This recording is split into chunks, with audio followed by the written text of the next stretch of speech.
কতটুকু পাগল, আমি আল্লাহর জন্য কতটুকু মহব্বত। যেহেতু আমি আল্লাহ দেখেছি তুমি ইব্রাহিম নিজের সন্তান 80 বছর বয়সে পাওয়ার পরও আমি আল্লাহর মহব্বতে সন্তানের মায়া করো নাই, আমি আল্লাহর ভালোবাসা বেশি করেছো। এর পরিবর্তে আমি আল্লাহ দুম্বা পাঠাইলাম, আমি আল্লাহ দুম্বা পাঠাইলাম। এই দুম্বাটা জবাই করে আমি আল্লাহ বুঝাই দিলাম এই মানুষকে জবাই করা নয়, বরং দুম্বার গোশতটা আমি আল্লাহর জন্য কুরবানি যেহেতু বললাম, এই কুরবানির বিধান পালন করার জন্য আমি আল্লাহ এই দুম্বাটাকে জবাই করে দিয়েছি।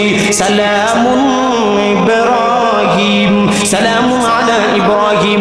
আল্লাহ কাম পরবর্তীতে যারা যারা কুরবানি করবে এটা তুমি ইব্রাহিমের জন্য তারা সালামুন শান্তি বর্ষিত করার জন্য দোয়া করবে। সালাম